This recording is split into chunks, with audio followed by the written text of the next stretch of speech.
Eu cumprimento aos amados irmãos com a paz de nosso Senhor e Salvador Jesus Cristo. Estamos iniciando mais uma videoaula da Escola Bíblica Dominical da Igreja Apostólica Verdade e Vida. E os irmãos sabem que além das videoaulas, nós também disponibilizamos aí semanalmente um esboço escrito de cada uma das lições em formato PDF, bem como as reflexões em áudio diariamente aí com base nas leituras diárias de cada uma das lições também. E caso os irmãos tenham interesse nesses materiais adicionais, todos os links para download estão disponíveis logo abaixo do vídeo.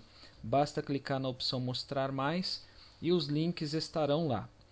E para os irmãos que preferirem receber os esboços escritos por e-mail, basta informar aí o seu endereço que nós estaremos cadastrando e enviando aí semanalmente para os irmãos. Como de costume, eu quero lembrar a todos os irmãos que todos esses materiais que nós disponibilizamos aí para apoio, tanto a alunos quanto professores, eles não substituem as aulas presenciais. E no caso da nossa igreja, essas aulas acontecem às 16 horas todos os domingos. E eu quero também aproveitar para pedir para os irmãos que se inscrevam aí no nosso canal, para que assim possam estar recebendo automaticamente informações quando novos vídeos forem postados. E além disso, eu quero também pedir aos irmãos que compartilhem os nossos materiais, compartilhem os vídeos através de suas redes sociais, ajudando assim a divulgar também a palavra de Deus. Muito bem, estamos estudando neste terceiro trimestre de 2016 o tema O Desafio da Evangelização, obedecendo ao ID do Senhor Jesus, de levar as boas novas a toda a criatura. E a lição de hoje é a lição de número 6, que tem por título A Evangelização dos Grupos Desafiadores. Muito bem, irmãos. Vamos ver agora quais são os tópicos que nós estaremos abordando aí na videoaula de hoje. Primeiramente, como de costume, nós vamos fazer uma rápida introdução à lição de hoje. Em seguida, nós vamos falar sobre o Evangelho inclusivo, onde nós conceituaremos aí da forma correta quais são os limites dessa inclusão, até porque atualmente existe um conceito errôneo que se prega sobre o Evangelho inclusivo, aplicando este tema ao pecado e não ao pecador. Então nós vamos falar bastante aí sobre esse tema do Evangelho inclusivo. Depois nós vamos falar aí sobre a evangelização dos diversos grupos desafiadores, iniciando aí pela evangelização das prostitutas. Em seguida falaremos sobre a evangelização dos homossexuais, depois sobre a evangelização dos criminosos, em seguida sobre a evangelização dos viciados e por fim nós faremos aí uma breve conclusão ao tema de hoje. Bom, vamos então agora à nossa introdução. Irmãos, na lição de hoje, dando aí continuidade aos aspectos, chamados aspectos específicos da evangelização, que esses aspectos foram iniciados com o estudo da lição de número 5 da lição passada, então nós daremos continuidade hoje, falando aí sobre a evangelização dos chamados grupos desafiadores, tá? E uma das características dos chamados grupos desafiadores é a rejeição deles por parte da sociedade como um todo. Eles são discriminados pela maioria aí das sociedades, tá? Isso posto, nós poderíamos elencar aí muitos grupos tidos como desafiadores, suas características, enfim, as suas formas de se evangelizar cada um. Porém, nós iremos focar aí na lição de hoje apenas em 4 destes grupos, tá? Então, primeiramente, falaremos aí sobre o grupo desafiador das prostitutas, ou ditas por alguns aí como profissionais do sexo. Cabe aqui lembrar, irmãos, que a prostituição ela não se restringe a esse contexto, tá? Todos aqueles que cometem, por exemplo, adultérios, enfim, que têm relações sexuais ilícitas, de uma forma geral, eles são caracterizados dentro deste mesmo contexto, ou seja, também está relacionado à prostituição. O segundo grupo desafiador a ser abordado hoje será o dos homossexuais. E todos sabem que este grupo ele tem ganhado força na sociedade aí devido ao envolvimento político e também pelo apoio de diversos movimentos, bem como a exposição aí de homossexualidade em filmes, novelas, programas televisivos diversos, enfim. O terceiro grupo desafiador que nós estaremos abordando será o dos criminosos aí de uma forma geral, tá? Independentemente dos tipos de crimes envolvidos. E por último, o quarto e último grupo desafiador a ser abordado na lição de hoje será o dos viciados.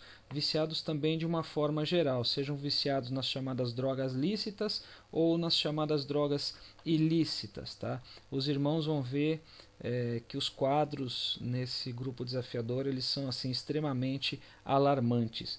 Enfim, esses são os 4 grupos desafiadores que nós estaremos estudando na lição de hoje. E os irmãos vão perceber que existe aí uma relação muito grande entre esses grupos numa série de aspectos diferentes. Tá? Então, os irmãos vão ver que existe uma certa relação entre eles, os irmãos vão entender isso um pouco mais adiante.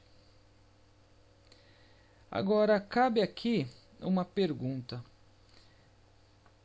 Por que grupos desse tipo são chamados de grupos desafiadores? Isso é uma pergunta, né? Por que são grupos desafiadores? Então, primeiramente, vamos entender o que significa a palavra desafiador. Desafiador vem da palavra desafio, tá? Desafio que significa, tá na tela dos irmãos aí segundo o dicionário, ocasião ou grande obstáculo que deve ser ultrapassado. Isto é desafio. E desafiador significa qualidade do que discorda. Em outra tradução, em que há grande obstáculo para a realização de algo, difícil de ser realizado. Então, irmãos, quando nós falamos sobre os grupos desafiadores, nós estamos falando de grupos que apresentam obstáculos à pregação do Evangelho, onde existem aí uma série de dificuldades para evangelização. Então, por isso que eles são chamados de grupos desafiadores, tá?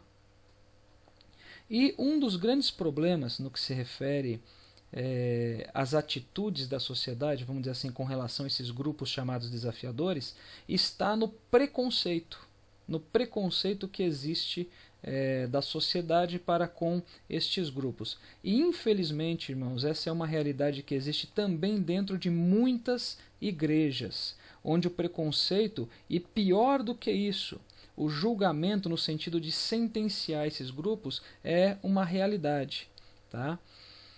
Lembrando, obviamente, que a igreja ela deve sim julgar comportamentos no que se refere ao correto entendimento do que é certo e do que é errado. O que não pode ocorrer é um julgamento no sentido de sentenciar as pessoas, tá? Então, nós vemos aqui um ponto muito interessante para a nossa reflexão. Onde está efetivamente o maior desafio para a evangelização desses grupos, se eles são desafiadores? Onde é que está o maior desafio? A resposta, irmãos, ela é muito simples. O maior desafio está em nós mesmos. Isso significa, irmãos, que nós como cristãos, nós devemos vencer qualquer tipo de preconceito ou discriminação antes de pensar em evangelizar quaisquer pessoas tidas como pertencentes a esses grupos desafiadores. E só será possível quebrar isso tendo um profundo amor pelas almas, principalmente as almas dessas pessoas, desses que são marginalizados pela sociedade como um todo.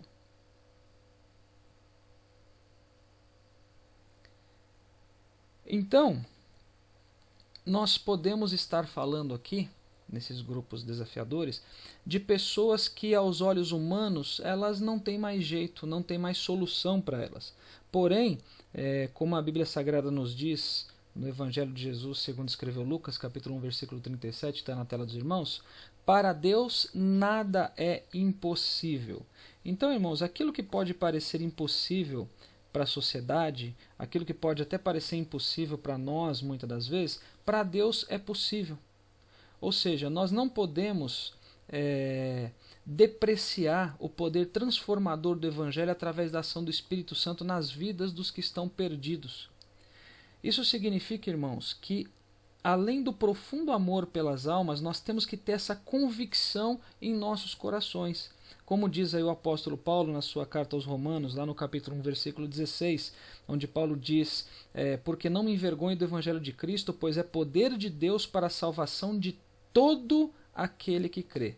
Primeiro do judeu e depois do grego, enfim, para todo aquele que crê. Enfim, irmãos, Jesus, ele pode salvar qualquer um.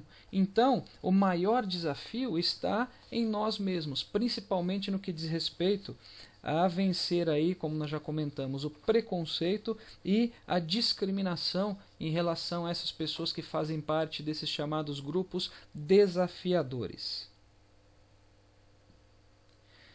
Então, irmãos, quando nós nos aproximamos para evangelizar as pessoas desses grupos desafiadores, nós devemos olhar para essas pessoas com compaixão e não com desprezo. Tá? Compaixão essa, irmãos, que se refere ao fruto do Espírito, como está lá em Gálatas 5:22, chamado benignidade, que é aquele fruto, que é aquela virtude do fruto do Espírito que nos leva, que leva cada um de nós a se compadecer pela situação dessas pessoas. Tá? O amor, ele é fundamental, nós já comentamos sobre isso, na evangelização desses grupos desafiadores. Nós não devemos olhar para esses grupos como sendo grupo de pessoas excluídas, mas nós temos que olhar para essas pessoas como criaturas que precisam ser resgatadas, criaturas que precisam conhecer ao Senhor Jesus de Nazaré.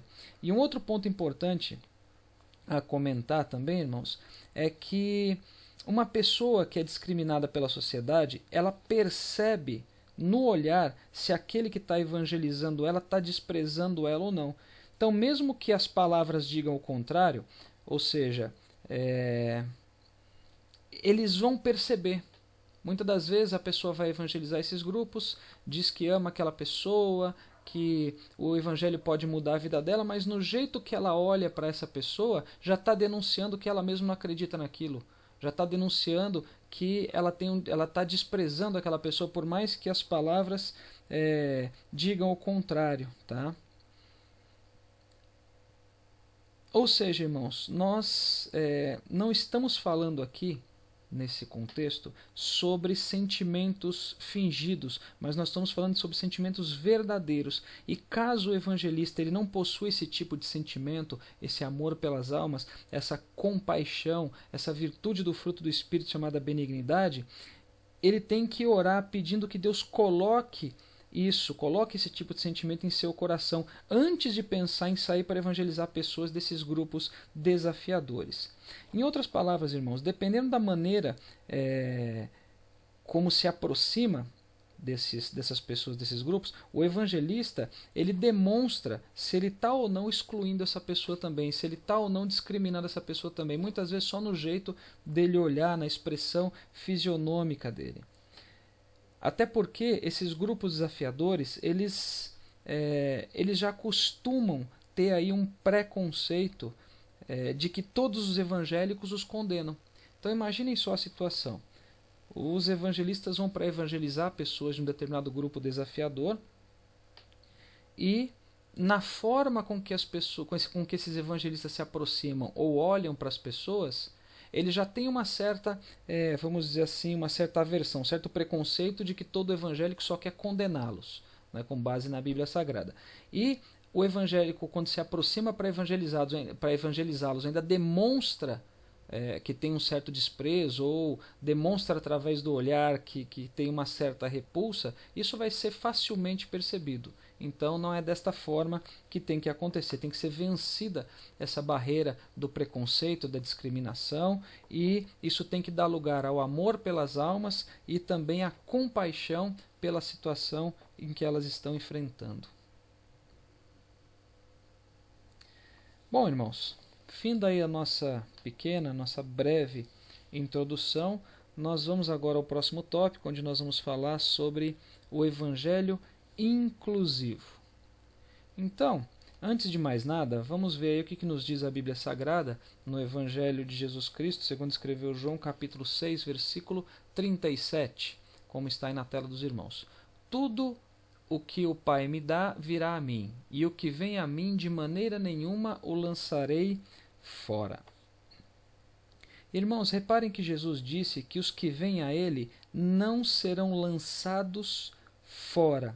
Vejam, Jesus ele não especificou grupo, ele não especificou, por exemplo, condição social, ele não especificou tipo ou quantidade de pecados, ou não especificou qualquer tipo de critério, ele não especificou nenhum critério nesta afirmação que ele fez. Ele apenas disse que aquele que vai até ele não será lançado fora. Ou seja, isso inclui também as piores pessoas aos olhos da sociedade, vamos assim dizer. Não importa, irmãos, a condição que esteja, se ela for até Jesus, ela não será excluída. Tá? Então, independente de quem seja, se ela for até Jesus, ela não será excluída. Agora tem um ponto importante aqui, irmãos. Para que essa pessoa ela vá até Jesus, é necessário que se pregue o Evangelho. Nós precisamos pregar o Evangelho para elas, levando a palavra e apresentando a Jesus para cada uma dessas pessoas. Esse é o nosso principal papel. Tá? Então Jesus não vai lançar ninguém fora, só que esse Jesus maravilhoso que nós conhecemos, Senhor e Salvador de nossas vidas, tem que ser apresentado para essas pessoas. E essa missão ela é nossa como discípulos do Senhor Jesus. Muito bem. Quando se fala do Evangelho como sendo inclusivo, né, inclusivo vem da palavra inclusão, nós estamos falando do Evangelho que inclui, do Evangelho que aceita. Tá? Então, nós vamos ver agora alguns exemplos bíblicos no que diz respeito aí a essa inclusão do Evangelho. Bom, primeiramente, irmãos, nós temos aí a conhecida passagem que está lá em Lucas 23, versículos 42 e 43, que é aquela passagem do diálogo entre Jesus e o ladrão que estava crucificado ao seu lado. Na verdade, eram dois ladrões, mas o diálogo que Jesus teve com um deles. Então, aqui nós temos uma passagem referente a esse diálogo de Jesus com o ladrão. E os irmãos sabem, a Bíblia diz que aquele ladrão ele teve a atitude correta para alcançar o perdão dos seus pecados e, consequentemente, alcançar também a sua salvação. Primeiro, irmãos, aquele ladrão ele reconheceu a sua condição de pecador.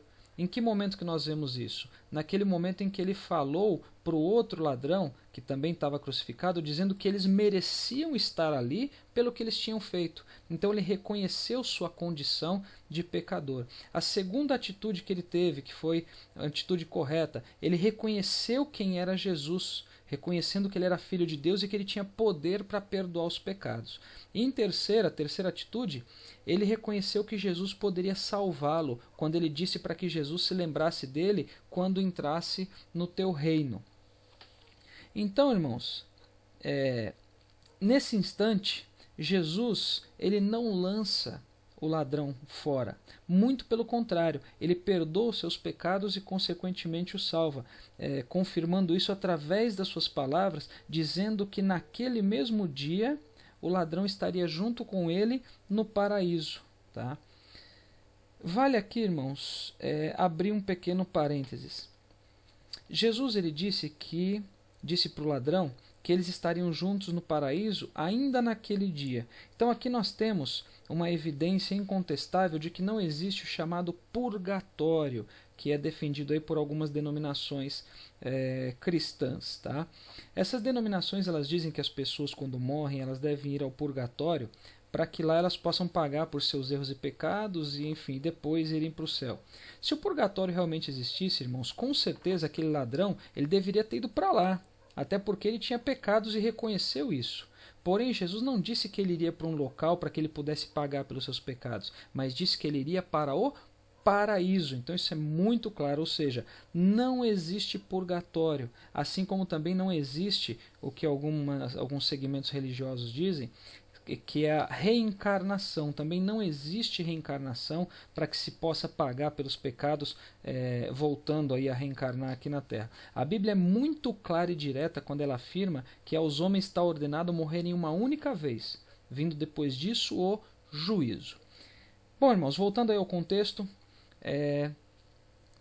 a Bíblia ela deixa para a gente de forma muito clara que Jesus ele não lançou fora aquele ladrão. Antes, ele perdoou seus pecados e aquele ladrão foi salvo. Então nós vemos aqui um exemplo de um ladrão que ele foi aceito, né? O Evangelho de Jesus Cristo ele é inclusivo. Um outro exemplo, também bastante conhecido dos irmãos, está lá em João capítulo 8, que diz respeito ao caso daquela mulher que foi pega em ato de adultério. E a Bíblia diz que ela foi pega neste ato e que os fariseus levaram aquela mulher lá onde Jesus estava e colocaram ela no meio deles e aí começaram a questionar Jesus, dizendo a ele que pela lei de Moisés ela deveria ser apedrejada, morta a pedradas. Jesus então, ele diz para que aquele dentre aqueles homens que não tivesse pecado que atirasse a primeira pedra. Então a Bíblia nos relata que neste momento todos foram embora. Jesus então ele perguntou para aquela mulher onde é que estavam aqueles, né, onde que estavam aquelas pessoas e se não tinha ficado ninguém para condená-la. Aquela mulher respondeu que não, então o próprio Jesus disse o seguinte para ela, falou, olha, que ele falou que ele também não iria condená-la. Ele falou assim, eu também não te condeno.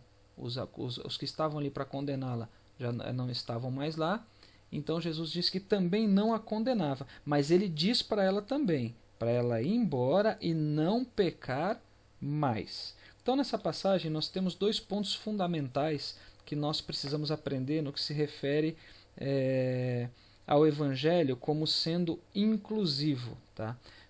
Primeiramente, o primeiro ponto que a gente aprende é não condenar ninguém. Jesus ele não condenou aquela mulher. Agora, não se trata somente de não condenar, mas também de ensinar as pessoas sobre não pecar mais. Jesus não condenou, mas também a instruiu que ela não deveria mais pecar, não deveria continuar naquela prática do pecado. E da mesma forma nós devemos fazer, nós não podemos condenar ninguém e também devemos instruir essas pessoas a não permanecerem nos seus pecados. Não adianta ser isolado nenhum nem outro, tem que não condenar e também instruir. Então esse é o segundo exemplo aí que nós temos com relação à comprovação de que o Evangelho de Jesus Cristo ele é inclusivo, ele inclui aí todas as pessoas. E um outro exemplo, que está lá em Lucas capítulo 7, versículos 36 a 50, é o exemplo da mulher pecadora lá na casa do fariseu chamado Simão, que inclusive é a leitura bíblica dessa lição na revista aí dos irmãos.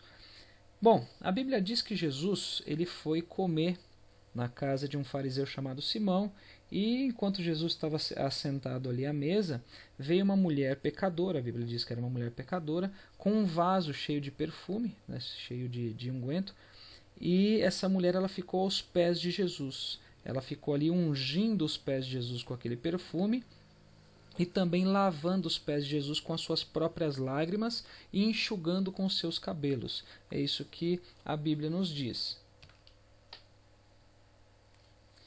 Então aquela mulher, ela compreendeu que Jesus ele era especial e possivelmente ela tenha vindo a Jesus com grande tristeza pelos seus pecados, porque aquela mulher ela chorava muito a ponto de lavar os pés de Jesus com as suas lágrimas. E a Bíblia diz que o fariseu, vendo aquela cena, ele pensou, né, no seu pensamento, ele ficou ali pensando, puxa vida, se ele fosse profeta, ele saberia quem é essa mulher que tocou nele e a vida de pecado dela. Jesus então, sabendo o pensamento dele, aí ele conta uma parábola para aquele homem e no final, enfim, ele perdoa ali os muitos pecados daquela mulher. Aí, resumindo, né, a história, depois os irmãos podem ler de forma completa ali nos versículos sugeridos, ali 36 a 50 do capítulo 7 de Lucas. Irmãos, algumas literaturas dizem que essa mulher pecadora ela pode ter sido uma prostituta. Tá?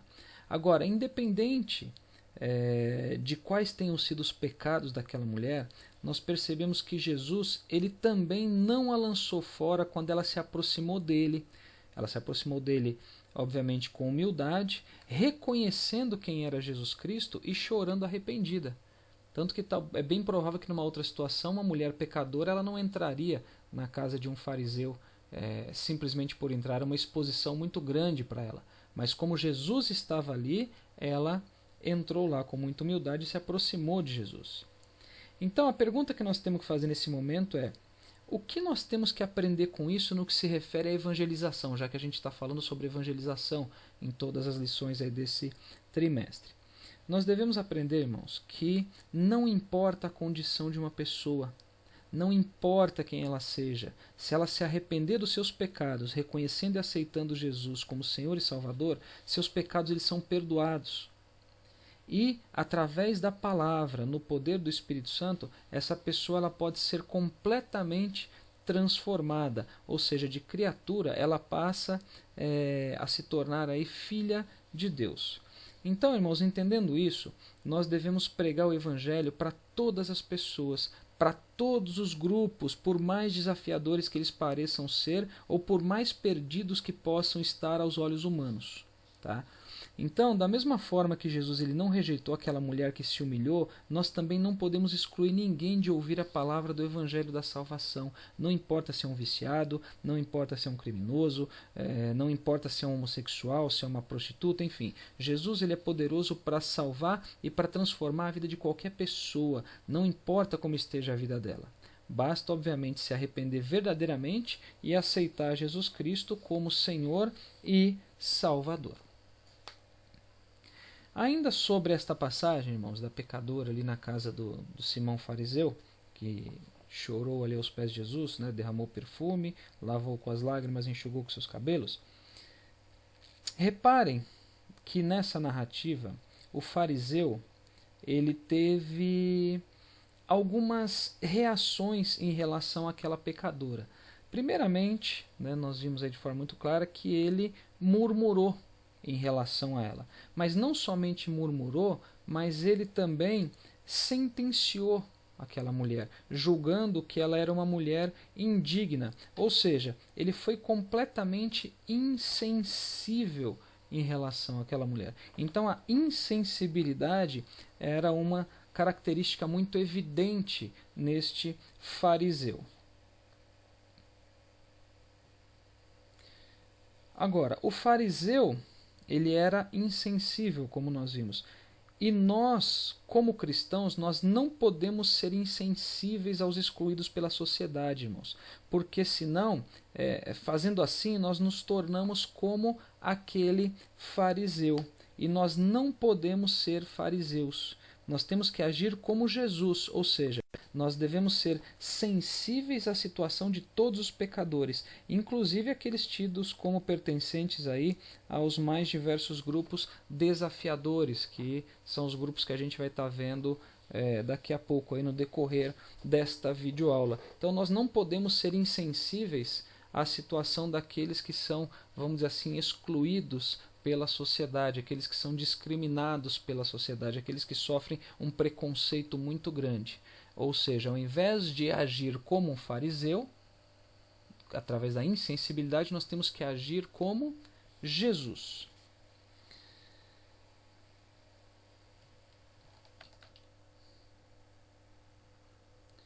Em outras palavras, irmãos, a Bíblia ela não pode ser usada como uma arma para matar outras pessoas, uma arma para matar aqueles que estão em pecado. A Bíblia não pode ser usada como um instrumento nas mãos de um juiz, vamos dizer assim, implacável, que só quer condenar as pessoas. Isso significa que nós devemos combater contra o pecado, mas nunca contra o pecador. Ou seja, isso significa que nós devemos saber separar o pecado do pecador. Um dos grandes problemas que nós vemos atualmente é os cristãos que não sabem fazer essa separação. Eles acabam condenando os pecadores, eles acabam combatendo os pecadores e não o pecado em si. Então, irmãos, nós vemos aí claramente, através de muitas evidências bíblicas, nós mencionamos algumas, mas tem outras várias evidências aí, que o Evangelho de Jesus Cristo, ou seja, o verdadeiro Evangelho, ele é inclusivo. Agora, nós precisamos tomar um certo cuidado em relação a essa colocação. Por quê? Porque existem muitas igrejas que pregam que o Evangelho é inclusivo e por isso eles mantêm na igreja pessoas que estão em pecado, mas sem se preocupar com a transformação dessas pessoas no que se refere ao abandono do pecado. Chegando inclusive a ensinar que algumas práticas que são abominadas pela Bíblia, elas são lícitas. Então, eles ensinam essa questão do evangelho inclusivo de forma completamente deturpada. Em outras palavras, irmãos, nós precisamos entender que o evangelho ele é inclusivo no que se refere ao pecador e não em relação ao pecado. Um exemplo claro neste contexto, conforme nós já comentamos, é o caso da mulher, por exemplo, que seria apedrejada. Jesus ele não condenou ela, mas ele disse que ela não deveria pecar mais. Ele deixou bem claro que ela não deveria continuar naquela condição que ela estava de pecado. Tá? E é assim que nós devemos agir. Nós não podemos excluir ninguém no que se refere à pregação do Evangelho. A inclusão na igreja. Porém, deve-se atuar de forma que a transformação ela ocorra. Por quê, irmãos? Porque o evangelho que nós cremos é um evangelho de transformação. É um evangelho que faz com que a pessoa se arrependa. É um evangelho que faz com que a pessoa ela não permaneça na prática do pecado. E sendo assim, nós devemos atuar ativamente para a transformação do pecador e não consentir com seus pecados. Se os irmãos forem pesquisar aí sobre evangelho inclusivo, os irmãos vão ver que tem igrejas aí que colocam esse termo inclusivo aí do evangelho para poder justificar práticas ilícitas em relação à Bíblia Sagrada e dizer que aquilo é normal. Não, nós somos uma igreja que ela é inclusiva e não combate o pecado. Obviamente, tudo bem, tem que receber o pecador, mas tem que atuar de forma que o pecador ele abandone o seu pecado e não que ele passe a achar que aquilo é normal e que ele pode permanecer daquela forma. Não é assim que tem que acontecer. Agora, irmãos, para que tudo isso que nós falamos seja possível, para que nós possamos buscar os que estão perdidos nas garras do inimigo e que fazem parte aí desses chamados grupos desafiadores, nós concluímos então que é necessário, primeiro, assim, inicialmente, que todo preconceito seja vencido. Então é necessário vencer os preconceitos. Agora, quando a gente fala sobre vencer preconceitos, é importante saber que esses preconceitos que têm que ser vencidos, eles não se referem somente à evangelização propriamente dita.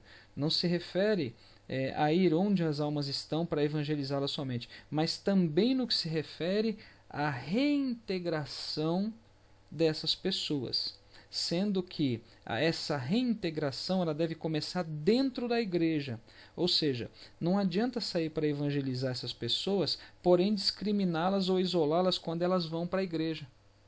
Não adianta, esse trabalho não está correto. Quando essas pessoas elas vão à igreja, muitas das vezes elas ainda têm alguns costumes da sua vida mundana.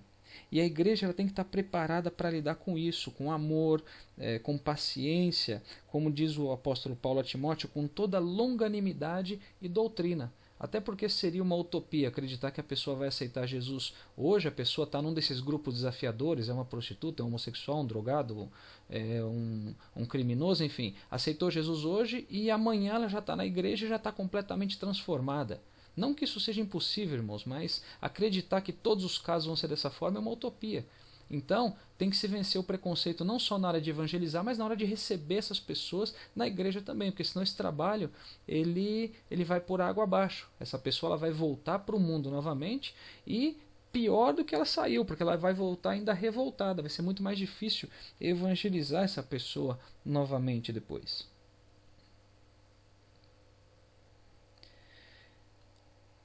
Isso, irmãos, porque certos pecadores eles enfrentam, obviamente, mais dificuldades de se recuperar do que outros, ou seja, os frutos da evangelização eles não são imediatos, não na grande maioria das vezes. Pode até acontecer imediatamente? Pode, o poder do Espírito Santo ele é ilimitado, mas a maioria dos casos o resultado não é imediato. Tá? Então, o preconceito ele deve ser vencido não só no quesito da evangelização, né, relembrando, né, recordando, mas também no quesito da reintegração desta pessoa aí, uma vez tendo aceitado a Jesus. Lembrando que essa reintegração dessa pessoa, ela não começa na sociedade, mas ela começa dentro da igreja. Então a igreja ela tem que estar preparada para isso. Agora, a grande pergunta nesse contexto é: a igreja ela está realmente preparada para isso? Ou a igreja quer somente evangelizar nos locais onde esses pecadores estão, mas não querem que eles venham para a igreja até que eles se libertem completamente e que mudem seus hábitos totalmente, enfim? Será que é isso que a igreja tem como expectativa? Essa é uma pergunta para reflexão. A igreja, irmãos, ela deve estar preparada para receber todos os que estão se recuperando, lembrando novamente que essa reintegração, a reintegração dessas pessoas que estão se recuperando, começa dentro da igreja. Então nós devemos refletir nisso o tempo todo, porque, como os irmãos bem sabem, nós já falamos sobre isso em outro trimestre, a santificação ela é progressiva, ela não é instantânea. Enfim, irmãos, concluindo, Jesus ele não rejeitou ninguém. E o seu evangelho, então, né, portanto, ele é inclusivo. E a igreja ela deve sempre entender isso. E também, não somente entender isso, mas também seguir o exemplo de Jesus Cristo, não rejeitando ninguém e levando o evangelho a todos os pecadores, independentemente de quais pecados eles estejam cometendo, independentemente de qual grupo tido como desafiador que essas pessoas estejam classificadas, enfim, não importa. Esse evangelho ele tem que ser levado a todos os pecadores. Nós não podemos excluir ninguém da mensagem do evangelho. Então esse é o conceito de evangelho inclusivo. Lembrando novamente, irmãos, inclusivo em relação ao pecador, não em relação ao pecado. O evangelho ele não inclui o pecado, somente o pecador, que ele tem que se arrepender e tem que ser transformado pelo poder da palavra para abandonar as suas práticas pecaminosas. Bom, vamos então agora, irmãos, ao próximo tópico, onde nós iniciaremos aí a parte de evangelização dos grupos desafiadores, começando pela evangelização das prostitutas. Muito bem, a Bíblia nos diz, lá no Evangelho de Jesus, segundo escreveu João, capítulo 8, versículos 10 e 11, diz assim a palavra do Senhor, está na tela dos irmãos. E endireitando-se Jesus, e não vendo ninguém mais do que a mulher, disse-lhe: Mulher, onde estão aqueles teus acusadores? Ninguém te condenou? E ela disse: Ninguém, Senhor. E disse-lhe Jesus: Nem eu também te condeno. Vai-te e não peques mais. Então aqui, irmãos, nós temos uma das passagens que nós já comentamos aí no tópico anterior, onde os fariseus eles queriam apedrejar aquela mulher que ela estava se prostituindo, até porque, como nós já comentamos também, adultério é um tipo de prostituição. E Jesus, primeiramente, ele não condenou aquela mulher, e depois ele falou que era para ela não pecar mais, ou seja, ele perdoou e ele ensinou aquela mulher a não permanecer no pecado. E olha que coisa interessante, aqueles fariseus que eles usaram as escrituras quando eles foram falar com Jesus, trazendo à tona a lei de Moisés para poder apedrejar aquela pecadora. Essa foi uma característica daqueles fariseus. E muitos cristãos também fazem isso de hoje em dia, ou seja, eles fazem uso das escrituras para querer condenar outras pessoas. Da mesma forma, olha só, irmãos, como é profundo isso. Da mesma forma que aqueles fariseus, eles usaram as escrituras trazendo à tona diante de Jesus a lei de Moisés que dizia que uma mulher pega naquele ato, ela deveria ser apedrejada, da mesma maneira, eles usando a escritura para querer condenar alguém, muitos cristãos fazem isso nos dias atuais, usando também a Bíblia Sagrada, usando também as escrituras, mas com o objetivo de condenar outras pessoas. Então a grande questão aqui que nós temos que refletir, irmãos, é a seguinte: de que lado nós estamos? Essa é a pergunta que nós temos que nos fazer o tempo todo. Nós estamos do lado que não condena, mas perdoa e ensina, como foi Jesus? Ou nós estamos do lado que quer apedrejar a qualquer custo, usando inclusive para isso a Bíblia Sagrada? De que lado nós estamos? Do lado de Jesus? Novamente, sendo repetitivo para a reflexão. Nós estamos do lado de Jesus, que é aquele lado que não condena, mas perdoa e ensina a não pecar mais, ou do lado de quem quer simplesmente apedrejar de qualquer maneira, apedrejar a qualquer custo, mesmo usando aí a Bíblia Sagrada para isso. Então nós temos que refletir com muito carinho em cima dessa questão. Bom, quando nós falamos aí sobre prostituição, nós estamos falando, obviamente os irmãos sabem disso, de pessoas que têm relações sexuais ilícitas de uma forma geral, tá? E essas relações ilícitas, elas podem ter algumas motivações, elas podem ter motivações variadas, vamos dizer assim. Uma dessas motivações, e diga-se de passagem aí a mais comum delas, é a existência de problemas financeiros, tá? Onde, para poder ganhar dinheiro, pessoas vendem seus corpos tendo relações sexuais em troca desse dinheiro. Tanto os homens quanto as mulheres, tá, irmãos? Apesar de ser mais comum essa prática entre as mulheres, mas também tem homens que fazem isso. E isso ocorre também, os irmãos sabem disso, com crianças através da chamada exploração sexual infantil, que inclusive tem aí dados alarmantes, principalmente nas regiões mais carentes aí do país, né? A gente falando assim especificamente Brasil, não que seja um problema exclusivo do Brasil, mas falando especificamente na nossa nação, nas regiões mais carentes do país, isso é uma realidade, essa parte de exploração sexual infantil, inclusive.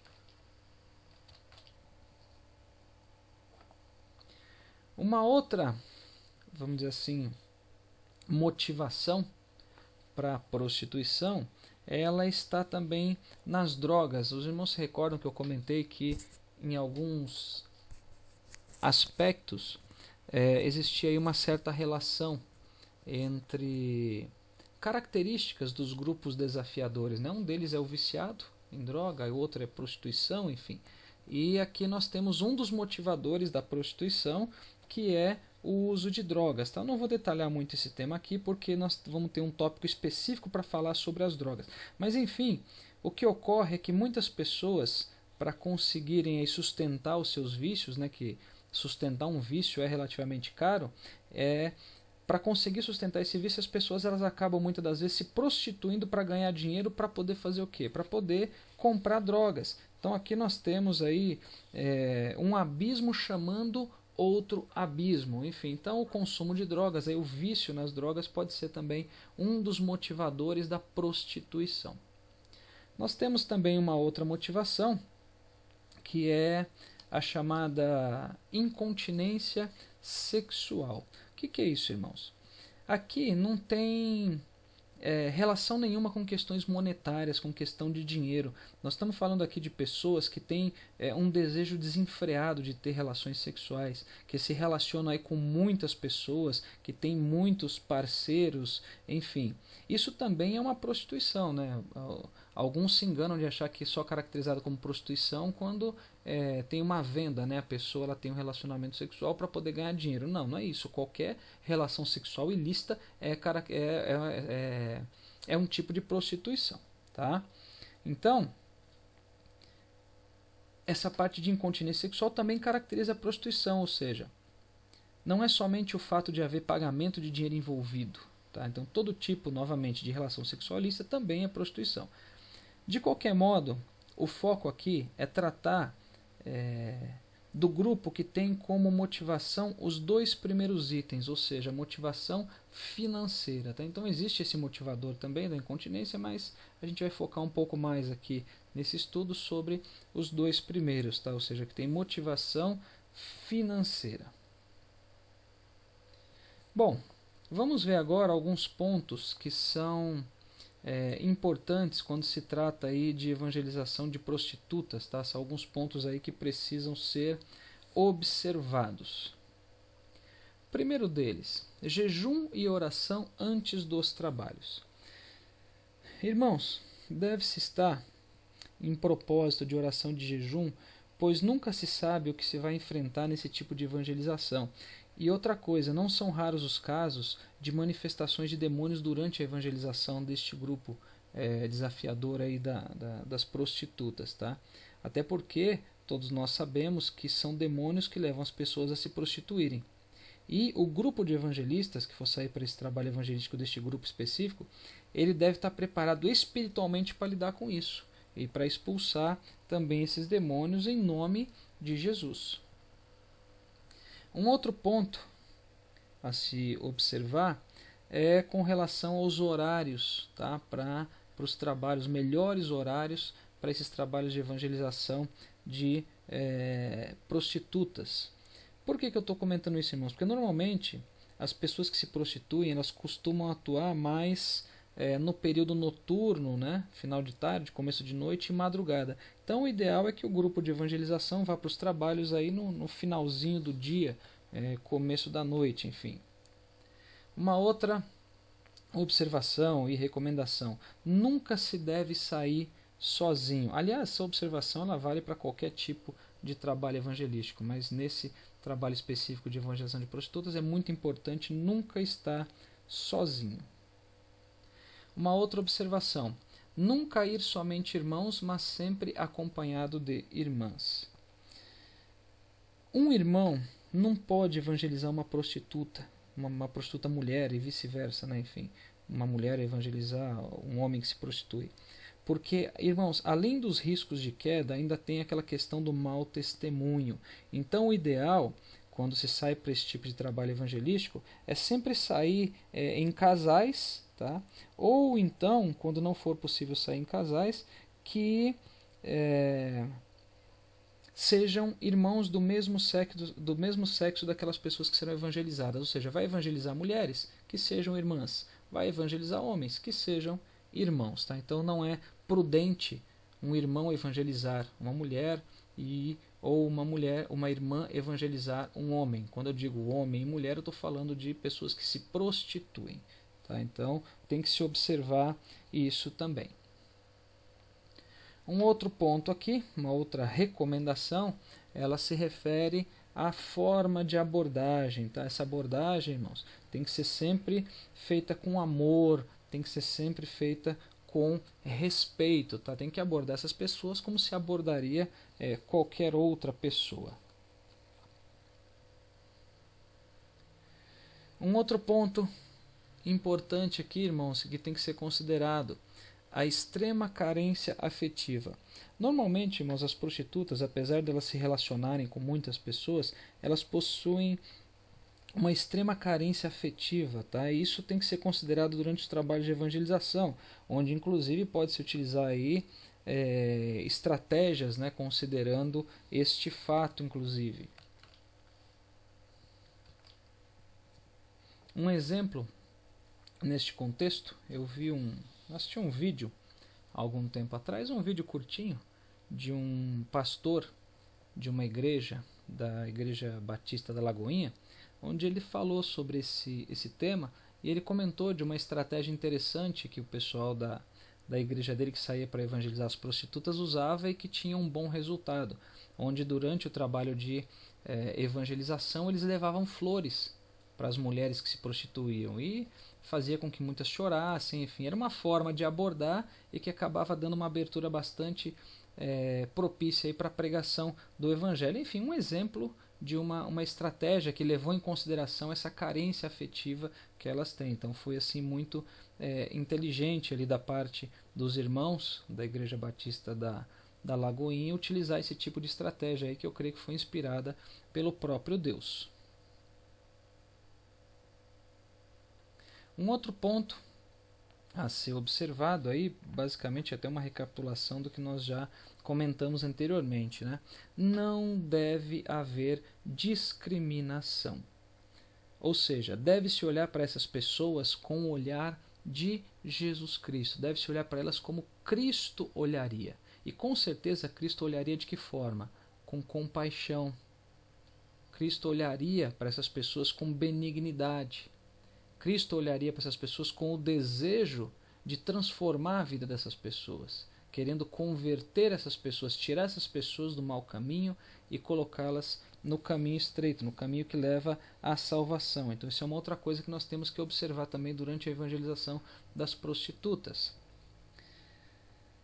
Como nós já comentamos também, deve-se ter muita paciência, porque os resultados eles não são imediatos. E além disso, vale lembrar, obviamente, que nem todas as pessoas que se prostituem elas vão querer se converter também. Então a pessoa ela não pode desanimar por causa disso. Um outro ponto, pregar o arrependimento.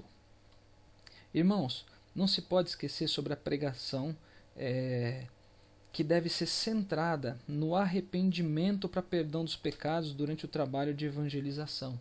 Tá? Então, a pregação do arrependimento ela é importantíssima. Outro ponto, não discriminar se vierem na igreja com trajes indecorosos. Irmãos, não se deve discriminar quando, por exemplo, uma prostituta ela aceita Jesus e de repente ela aparece na igreja com trajes mais indecorosos, por exemplo, uma saia muito curta, mostrando as suas pernas, enfim. Conforme nós já comentamos nessa videoaula, a santidade ela é progressiva. Ela é progressiva. Isso significa que não adianta tratar com amor e com compaixão durante a evangelização e discriminar quando essa pessoa for na igreja. Não tem sentido isso. Não adianta querer que a pessoa, obviamente seria o melhor dos mundos esse, mas não é assim que acontece. A pessoa aceitar Jesus na rua, né, onde ela é evangelizada, e no outro dia ela já aparece na igreja completamente transformada, se vestindo como crente, falando como crente, se comportando como crente, dando glória a Deus e aleluia, e enfim. Mas não é assim que acontece. Então a pessoa também não pode ser discriminada quando ela aparece na igreja. A igreja tem que estar preparada. Os irmãos se recordam quando nós comentamos sobre vencer preconceitos na evangelização e também na reintegração dessas pessoas. E por último, nessa tabela, não se frustrar quando da não aceitação do evangelho. Então, por último, irmãos, não se deve ficar frustrado quando não obtiver muitos frutos durante a evangelização. Nem todas as prostitutas vão aceitar Jesus no momento que elas ouvem a palavra durante o trabalho evangelístico. Muitas delas, por exemplo, elas podem se converter depois. A semente ela é plantada ali e essa semente ela pode brotar nos corações daquelas pessoas e elas se converterem depois, até num momento que o evangelista, né, o grupo de evangelismo que evangelizou, nem vai ficar sabendo, mas que aquela semente vai produzir um fruto, vai. E também vão ter aqueles casos de pessoas que não vão aceitar de forma alguma, ou seja, aquela semente que caiu num terreno que não vai produzir nada, não vai brotar, não é um terreno fértil. Então não pode haver frustração por causa disso. Tá? Obviamente existe um sentimento de tristeza, né? Quando o amor verdadeiro, quando o amor ágape, quando o amor de Cristo está no nosso coração e nós temos este amor pelas almas, obviamente existe uma tristeza quando a pessoa não se converte. Mas a tristeza não pode se transformar numa frustração a ponto de, por exemplo, bloquear o trabalho evangelístico. A pessoa desanimar e falar, não quero mais também evangelizar. Isso não pode acontecer.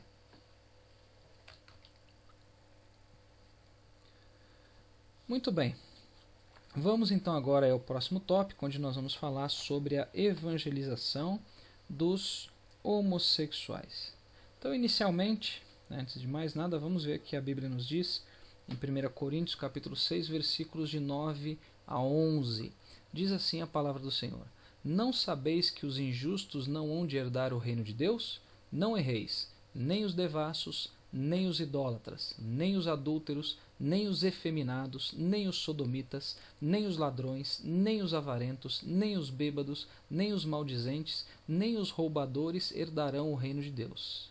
E é o que alguns têm sido, mas haveis sido lavados, mas haveis sido santificados, mas haveis sido justificados em nome do Senhor Jesus e pelo Espírito do nosso Deus.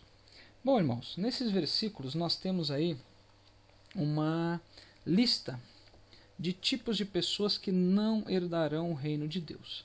Tá? Então nós temos aí, primeiramente, os devassos. Né? Quem são os devassos? São aqueles que praticam imoralidade. Depois fala dos adúlteros, que são aqueles que se relacionam intimamente com pessoas aí fora do casamento, tá? Que não são aí os seus cônjuges, são aqueles que se prostituem. Né? Fala também aí dos idólatras, que são aqueles que praticam idolatria. Lembrando, novamente, nós já falamos sobre isso no outro trimestre, que idolatria vai muito além do que cultuar, além de cultuar imagens de escultura, é muito maior que isso. Tem muito cristão, tem muito crente que é idólatra e acha que não é, acha que idolatria se limita à imagem de escultura, e não, vai muito, mas muito além disso.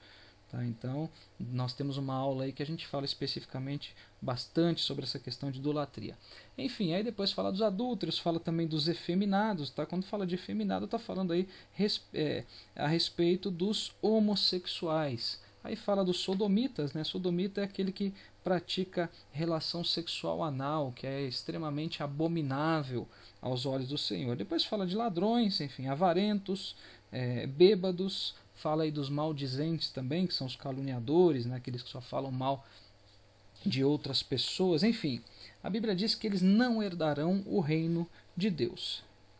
Só que nós precisamos atentar aqui, irmãos, nestes versículos, para o final deles, para a parte final, onde Paulo diz aos irmãos de Corinto que alguns deles, ou seja, alguns daqueles irmãos a quem ele estava direcionando esta carta, esta epístola, alguns deles foram assim, ou seja, alguns deles foram devassos, foram idólatras, foram adúlteros, foram efeminados, sodomitas, enfim, ladrão, avarento, bêbado, maldizente, roubadores. Alguns deles tinham sido dessa forma, só que conforme o versículo está dizendo, porém eles foram lavados do pecado, eles foram santificados, eles foram justificados em nome de Jesus. Olha onde ele diz isso, ó. E é o que alguns têm sido, ou seja, alguns dos irmãos da igreja de Corinto que tinham sido dessa forma no passado. Mas haveis sido lavados, mas haveis sido santificados, mas haveis sido justificados em nome do Senhor Jesus e pelo Espírito do nosso Deus. O que isso quer dizer, irmãos? Isso quer dizer que todos os pecadores, incluindo os mais promíscuos e que têm as práticas mais abomináveis segundo as Sagradas Escrituras, também podem ser perdoados, também podem ser lavados pelo sangue do Cordeiro, também podem ser justificados, tá? Podem passar aí a ser transformados, a viver uma vida de santidade. Agora, para isso é necessário que o arrependimento verdadeiro de seus pecados, desejando essa transformação e aceitando, obviamente, ao Senhor Jesus como Senhor e Salvador de suas vidas, tá? Então, irmãos, assim como aconteceu com uma parte ali dos irmãos da igreja de Corinto que tinham essas práticas abomináveis, incluindo o homossexualismo, mas eles foram libertos, assim também pode ocorrer na vida de todos aqueles que estão em pecado. Assim como em Corinto tinham homossexuais que se recuperaram, que se transformaram pelo poder da palavra, pelo poder de Jesus Cristo, pelo sangue de Jesus, isso continua ocorrendo. Também os pecadores que estão em homossexualismo, eles também podem ser transformados, podem ser justificados, podem ser lavados aí pelo sangue do Cordeiro. Muito bem, irmãos, quando falamos sobre evangelização dos homossexuais, a primeira coisa que nós devemos ter em mente é que o homossexualismo, diferente do que algumas denominações pregam por aí, é e sempre foi pecado, tá?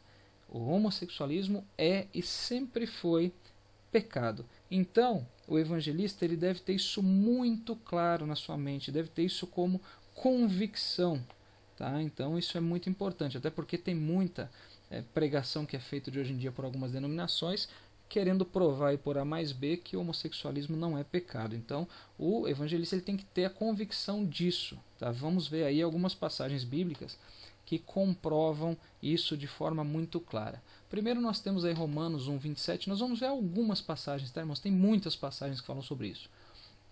Então, a Epístola de Paulo aos Romanos, capítulo 1, versículo 27. E, semelhantemente, também os varões, deixando o uso natural da mulher, se inflamaram em sua sensualidade uns para com os outros, varão com varão, cometendo torpeza e recebendo em si mesmos a recompensa que convinha ao seu erro. Tá? Então, essa é uma passagem. Temos outra passagem muito conhecida, Levítico 18:22. Com varão te não deitarás, como se fosse mulher. Abominação é. Outra passagem, como nós já vimos, inclusive, num outro slide, 1 Coríntios 6:10. Não erreis, nem os devassos, nem os idólatras, nem os adúlteros, nem os efeminados, que são os homossexuais, nem os sodomitas, nem os ladrões, nem os avarentos, nem os bêbados, nem os maldizentes, nem os roubadores herdarão o reino de Deus. Então, enfim, essas são algumas aí das diversas passagens que condenam a prática homossexual.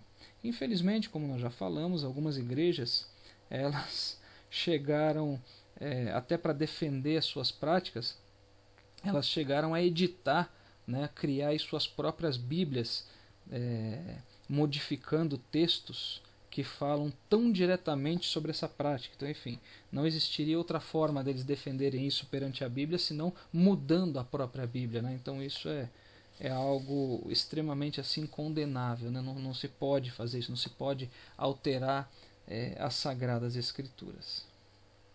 Agora, quando se trata, irmãos, de homossexualismo, nós temos que tomar alguns cuidados, porque existem vários desafios no que se refere aí à evangelização dos homossexuais. Tá? Então, o primeiro desafio, ele se refere ao fato de que muitos homossexuais têm aversão aos evangélicos, muitos deles têm aversão. Isso se deve ao fato, isso se deve ao ódio que é incitado por parte de muitos líderes dos chamados movimentos LGBT e também por alguns grupos políticos, tá? Então, eles incitam esse ódio aí nos homossexuais em relação principalmente aos evangélicos. E, obviamente, tudo isso como parte da estratégia do inimigo de nossas almas para não somente destruir a sociedade nos moldes bíblicos, né, mas também para dificultar a pregação do evangelho para esses grupos. Tá? Então, isso tudo é estratégia do inimigo de nossas almas. Enfim, muitos homossexuais têm os evangélicos como adversários. Tá? Então, isso é um dos desafios aí que nós temos que temos que entender na hora de evangelizar esses grupos. Um outro, irmãos, grande desafio é a deturpação da inclusão do Evangelho. O que é isso, irmãos? Deturpação do conceito de inclusão do Evangelho. Isso acontece, porque existem algumas igrejas que pregam que o Evangelho é inclusivo, porém não em relação, como nós já comentamos, ao pecador, mas sim em relação ao pecado, e nesse caso o pecado de homossexualismo. Então, por que isso é um desafio? Porque isso faz com que muitos homossexuais frequentem essas igrejas, onde eles passam até a falsa ideia de que eles podem adorar a Deus e ao mesmo tempo se manterem nas suas práticas que são abomináveis aos olhos do Senhor. Então, trata-se aqui de um desafio, pois os homossexuais que frequentam essas igrejas, eles não entendem as suas práticas como pecado. E eles irão fazer o quê? Eles vão preferir dar ouvidos aos líderes das suas igrejas do que ao verdadeiro evangelho. Como o próprio Paulo disse a Timóteo, né, que chegaria o tempo em que eles não suportariam essa doutrina, enfim, tendo comichão nos seus ouvidos, amontoariam para si doutores segundo suas próprias concupiscências. Então isso também é um fator assim desafiador, tá? Essa pregação deturpada do chamado evangelho inclusivo. Nós vimos que ele é inclusivo em relação ao pecador, mas não em relação à prática do pecado. Um outro desafio está aí na tentativa de deturpação moral da sociedade por meio de uma influência cultural. Os irmãos sabem muito bem que tem muitas programações televisivas que elas incentivam de alguma forma práticas homossexuais através de novelas. Enfim, novela é algo que é extremamente abominável. Isso deveria ser abolido da televisão de todos os crentes, né? Crente não deveria assistir novela. Mas enfim, são práticas aí que são transmitidas em novelas, em filmes, alguns programas de auditórios, de entrevistas, muitas empresas que fazem propagandas aí de produtos fazendo apologia à homossexualidade. Tem algumas empresas de moda, inclusive, que recentemente lançaram algumas propagandas nesse sentido, enfim, que geraram uma certa polêmica nas redes sociais. Isso também, irmãos, é um desafio, porque faz parecer que tudo é normal, quando na verdade não é normal. Um outro desafio que nós temos aqui também tem a ver com a deturpação moral, só que agora não mais no que se refere a uma influência cultural, mas sim a uma influência política. Tá? Então aqui nós estamos falando da tentativa aí de imposição de leis e de implantação aí de programas governamentais que visam a embutir na população a ideia de que a homossexualidade é algo normal, incluindo projetos para induzir crianças, os irmãos sabem disso porque isso está na mídia, isso está aberto, né, para induzir crianças em fase de educação infantil, ou seja, criancinhas mesmo, embutir isso na cabeça deles de que a homossexualidade é algo normal. Não só fazer com que eles acreditem que é normal, mas também incentivando eles à prática disso. Além, obviamente, de outros projetos de lei que eles tentam soltar aí para poder criminalizar pessoas que critiquem esses comportamentos. Enfim, são situações usadas pelo inimigo para, além de disseminar essa prática que Deus condena, além de disseminar o homossexualismo, também tem o objetivo de dificultar a pregação do evangelho para as pessoas que têm tais práticas homossexuais. Então aqui nós temos aí uma série de desafios que nós vimos em relação à evangelização dos homossexuais. Muito bem, no que se refere à evangelização desses grupos, vamos ver também, como nós vimos nos grupos anteriores, alguns pontos importantes a serem observados. Tá? Bom, da mesma forma aí que na evangelização das prostitutas, para evangelizar os homossexuais, também tem que ter oração, também tem que ter jejum. E também pode ocorrer manifestação demoníaca durante a evangelização de pessoas desse grupo desafiador. Tá? Uma outra recomendação que também foi feita para as prostitutas e vale aqui para os homossexuais, aliás, para qualquer trabalho evangelístico. Tá? Nunca se deve sair para evangelizar sozinho. Como nós já comentamos, é uma recomendação aí bastante abrangente. Um outro ponto muito, muito, muito importante, irmãos. Nunca se deve atacar os homossexuais. Nunca se deve atacá-los usando a Bíblia como arma para ataque a eles. Tá? Eles devem ser abordados da mesma forma que se aborda qualquer pessoa. Ou seja, com educação, tem que abordá-los com amor, tem que abordá-los com respeito, tem que abordá-los com cortesia. Já existe uma certa, como nós já comentamos, uma certa aversão de muitos deles em relação ao evangélico. E a pessoa ainda vai abordá-la de maneira a atacar essas pessoas? Não, isso não pode acontecer. Não é dessa forma que a Bíblia nos ensina. Não é dessa maneira que Jesus ele agiria. Tá? Da mesma forma que as prostitutas, temos que olhar para eles também com os olhos de Cristo. Ou seja, fazer da mesma forma que Jesus faria. Não ser preconceituoso.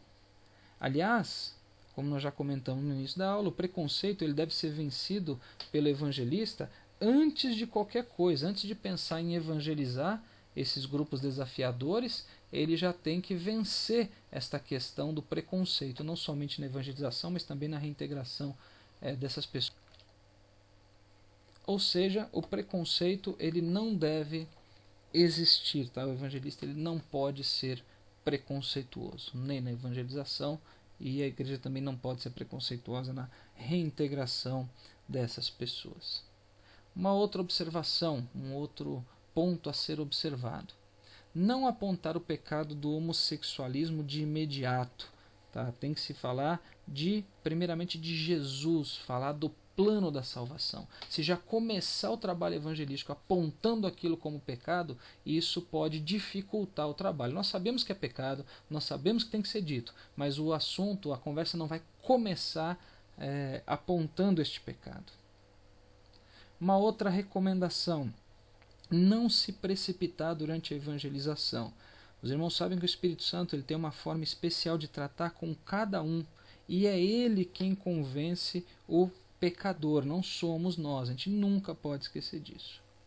Uma outra recomendação: ter paciência e também ter perseverança, principalmente quando for afrontado por alguém que se esteja evangelizando, que é um risco bastante assim comum, né? Um risco plausível, né? Ele pode acontecer a qualquer momento, é um risco bem provável, que é ser afrontado pelos grupos que se estão evangelizando, e muitas das vezes até tentativas de agressão, enfim. Então tem que ser paciente e tem que ser perseverante. Jesus não desistiu de nós e nós não podemos desistir das almas também.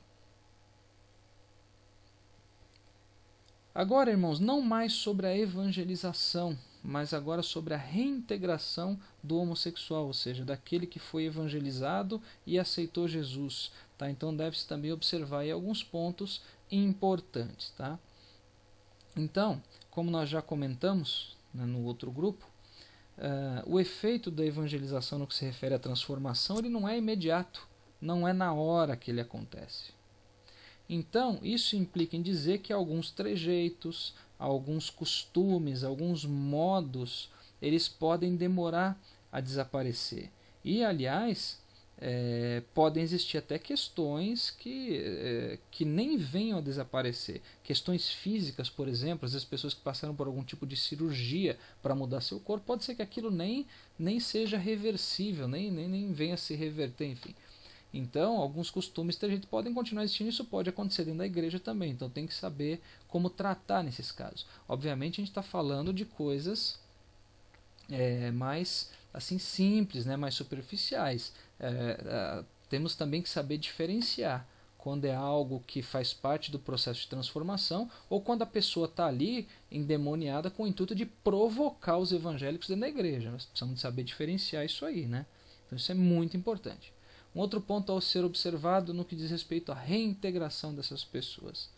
Novamente, falamos aqui, né, para fixar, que não deve haver discriminação quando elas estiverem na igreja. Tá? Ou seja, sendo repetitivo, irmãos, a igreja não pode ter a falsa expectativa, por exemplo, de que um homossexual vai aceitar Jesus num dia e no outro dia ele já vai se vestir de forma diferente, já vai falar diferente, já vai mudar todos os seus modos e ainda já vai se interessar por alguém do sexo oposto. Não é dessa forma que acontece, tá? Isso não é assim. Então, nós não podemos discriminar nem isolar aqueles que estiverem na igreja depois de terem sido evangelizados.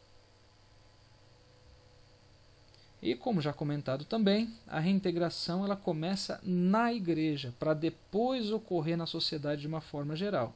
Se a pessoa não for bem recebida na igreja, além de aumentar os riscos dela voltar para as práticas antigas, ela vai acabar se tornando alguém muito mais difícil de se evangelizar novamente. E por último aí, paciência, perseverança e oração. Muita oração para que a pessoa venha a ser transformada, tá?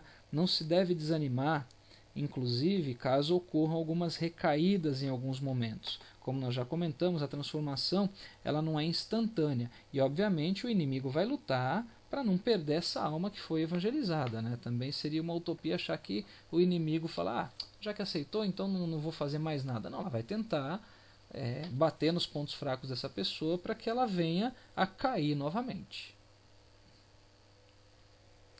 Bom, vamos agora aí ao próximo tópico. Vamos falar agora sobre a evangelização dos criminosos.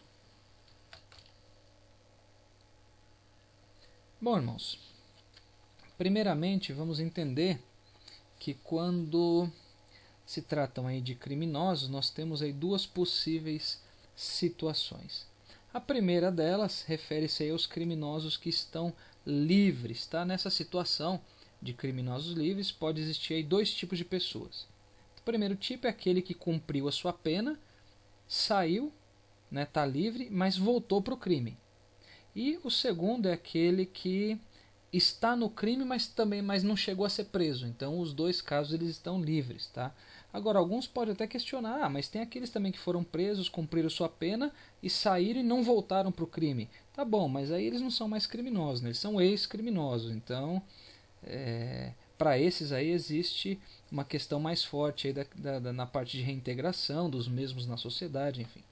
Então, nós temos aí a primeira situação, que são os criminosos livres, e temos a segunda possível situação, que é referente aos criminosos que estão presos, ou seja, são os criminosos que estão encarcerados. Tá? E nesse tópico nós vamos dar um foco nessa segunda situação, que é referente aos criminosos que estão presos, aos criminosos que estão encarcerados.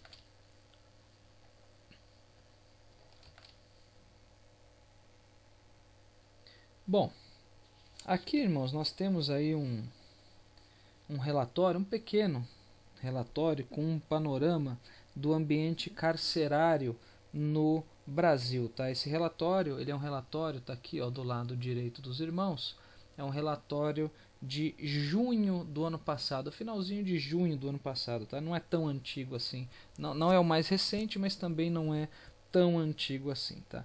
Então, se os irmãos repararem, tem uma série de informações aqui a respeito do ambiente carcerário. Tá? Então, se os irmãos repararem, por exemplo, aqui do lado direito, ó, tem aí a evolução da população prisional de 2000 aqui até 2014, né? Porque o relatório ele é fechado apresentando dados do ano anterior.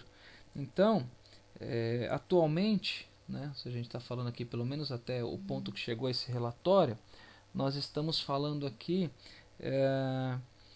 de mais de 600 mil presos. Olha só, está aqui, 607.731, para um total de pouco mais de 370 mil vagas. Olha só, o que está em verde aqui ó, é o número de vagas nos presídios, e aqui é o número de presos nesses presídios. Então, a gente tem 376 mil vagas para 607 mil presos. Ou seja, além da grande quantidade de pessoas encarceradas, nós temos também um grande problema aí, que é a superlotação. E um dado interessante também é que boa parte desses presos eles são reincidentes. Eles são reincidentes, tá? E esse relatório ele é de junho do ano passado, conforme nós já comentamos, e com certeza esses números aí, eles devem ter aumentado, se considerar aí o ano de 2015, uma vez que 2016 ainda não fechou o ano, tá?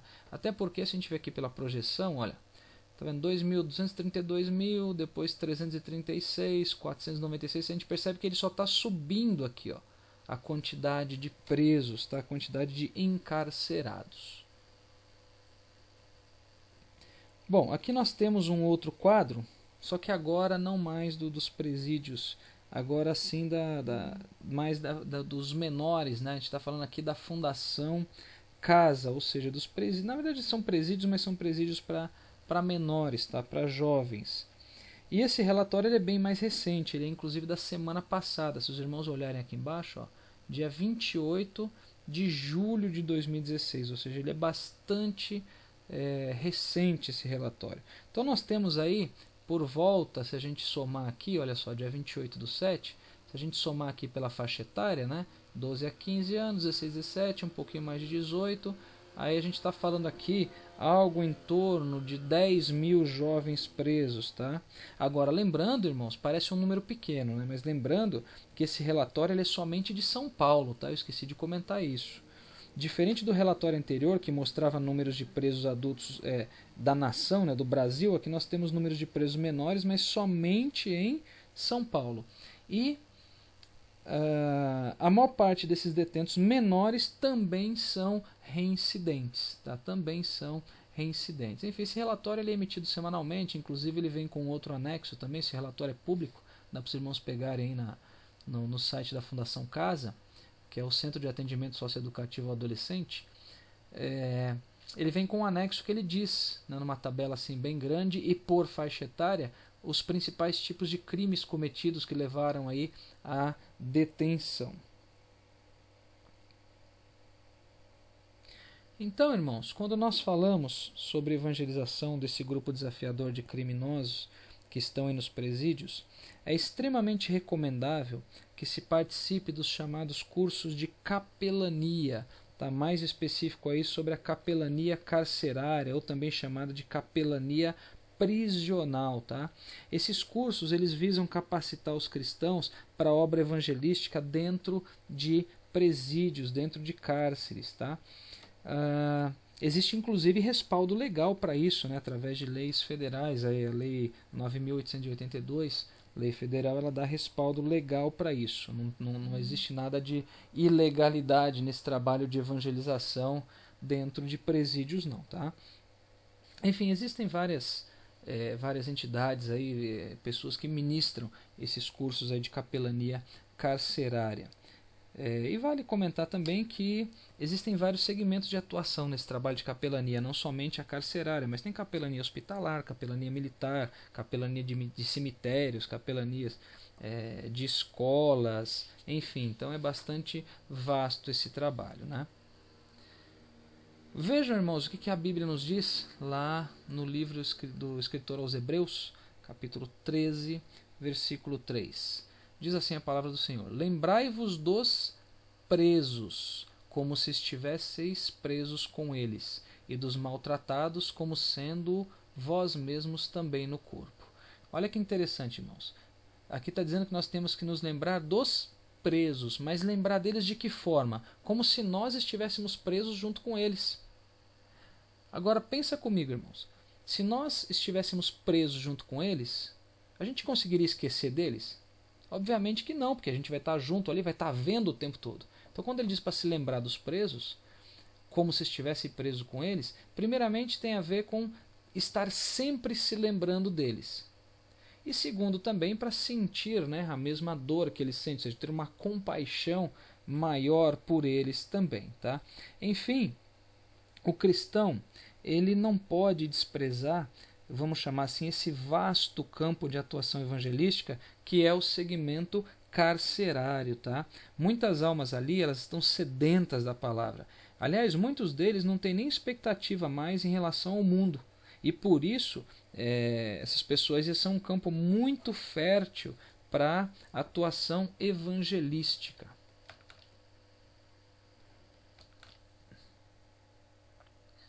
Muito bem, da mesma forma aí que nos grupos desafiadores anteriores, vamos ver também alguns pontos que têm que ser observados aí durante os trabalhos evangelísticos nos presídios.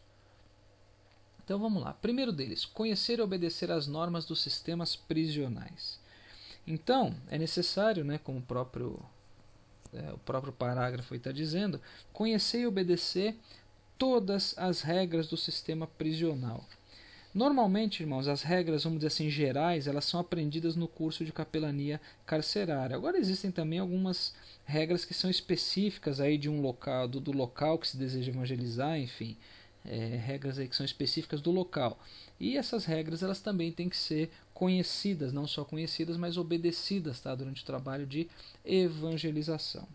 Outra coisa, é necessário fazer um cadastro nos presídios que se deseja evangelizar também, não é simplesmente chegar e querer fazer o trabalho não, tá?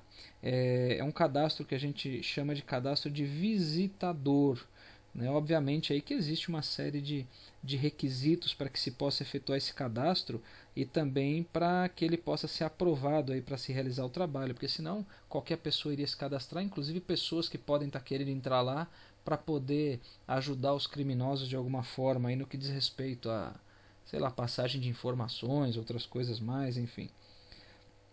No caso específico dos presídios de São Paulo, esse cadastro ele é feito junto à Secretaria de Segurança Pública, tá? Só curiosidade aí para os irmãos. Isso para os presídios adultos, tá? Para a Fundação Casa, não. É um outro procedimento. Bom, aqui algo parece óbvio, né? Não causar transtornos à direção prisional, tem que respeitar e tem que obedecer às regras e, obviamente, né, como bons cristãos, dar bom testemunho sempre. É recomendável também que esse grupo que vai evangelizar nos presídios também não seja muito grande, tá? A não ser em eventos específicos, né, que pode ser aberto aí no presídio. que tem que ser obviamente agendados e autorizados aí pelas autoridades competentes do presídio.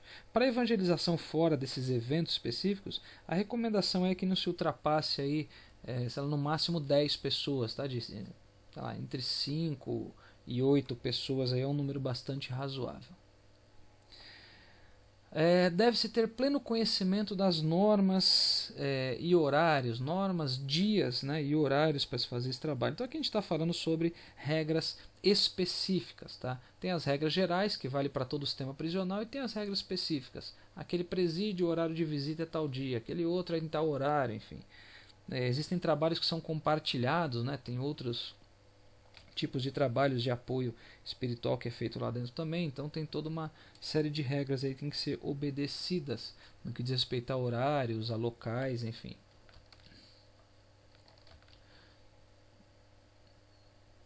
Uma outra coisa importante, irmãos, quando for evangelizar em presídios,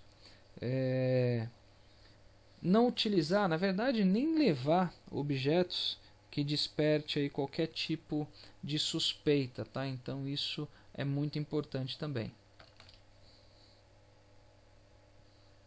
Um outro ponto a ser observado, uma outra recomendação, usar trajes simples, né? Somente aí o que for necessário. Enfim, em outras palavras, não tem que ficar ostentando, né, durante o trabalho de evangelização de criminosa, evangelização carcerária. Uma outra coisa muito importante, avaliar conteúdo do material evangelístico a ser distribuído. Irmãos, o material evangelístico para um presídio, ele é diferente do material que é utilizado em outros segmentos, como o segmento hospitalar, por exemplo. Tá? Então tem que se avaliar o conteúdo, o tipo de mensagem, principalmente de panfletos, né? Esse tipo de coisa tem que avaliar antes para ver se o tipo de mensagem está adequada a este grupo a ser evangelizado. Um outro ponto importante, enfim, aí mais comum, né, agir com naturalidade, cantar hinos de louvor, fazer oração por todos, enfim, agir naturalmente.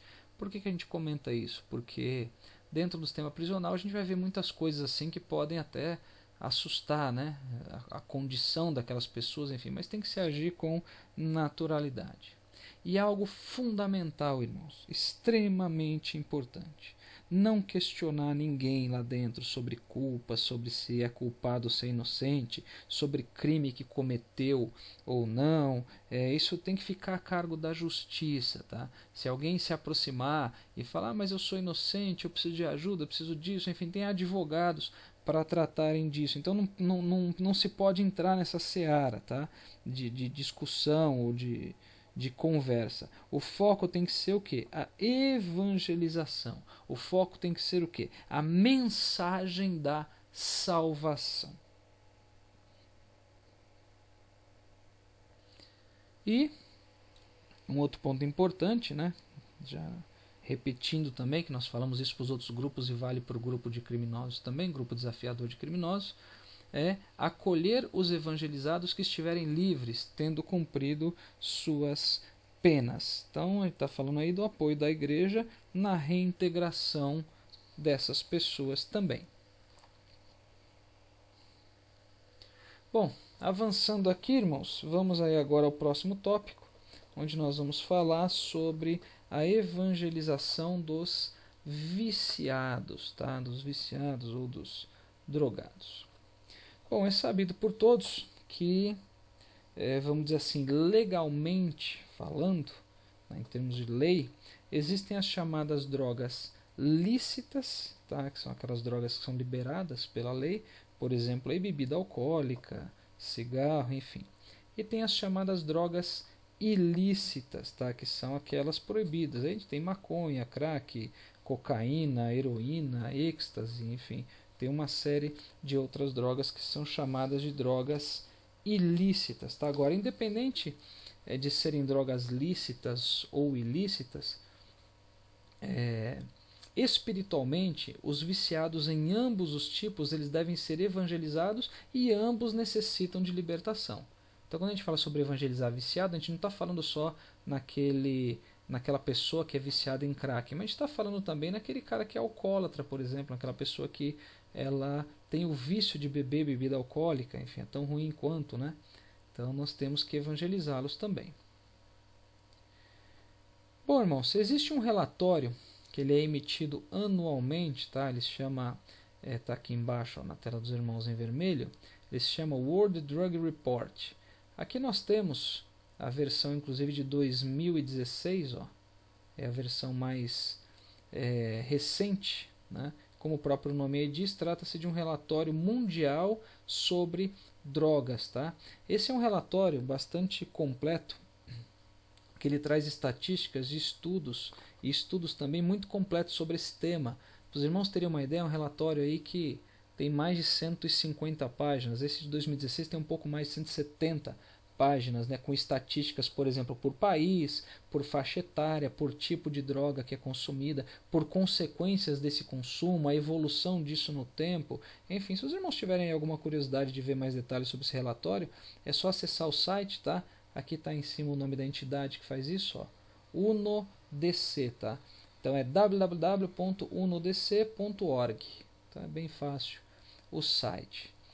Bom, eu separei aqui, tem muitas informações nesse relatório, eu separei duas informações, né, em 2 slides diferentes, aí relevantes só para contextualizar esse tema com os irmãos. Ambas essas informações foram retiradas aí do relatório de 2016, ou seja, são informações bastante atualizadas.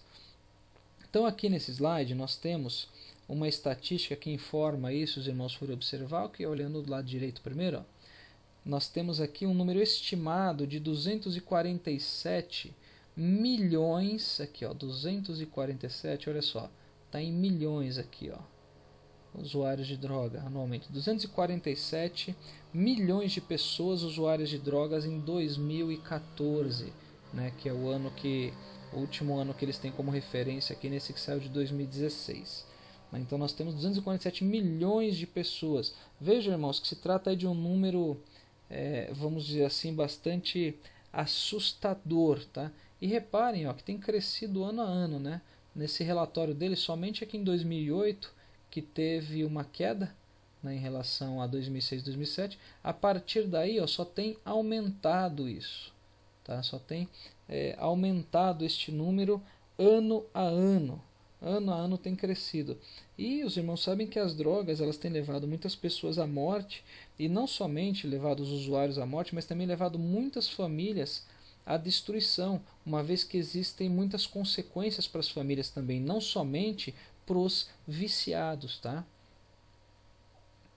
Aqui uma outra informação, uma outra estatística desse mesmo relatório, dizendo, está aqui em cima, olha só, 12 milhões de pessoas que usam drogas injetáveis, tá? E deste número, nós temos aqui embaixo, ó, 1.600.000 pessoas são HIV positivas, ou seja, elas têm o vírus da AIDS, elas vivem com o vírus da AIDS. E 6 milhões de pessoas têm hepatite C. Então aí são algumas estatísticas, tá? O relatório é bem mais completo do que isso, aqui só temos alguns pontos aí em destaque para os irmãos.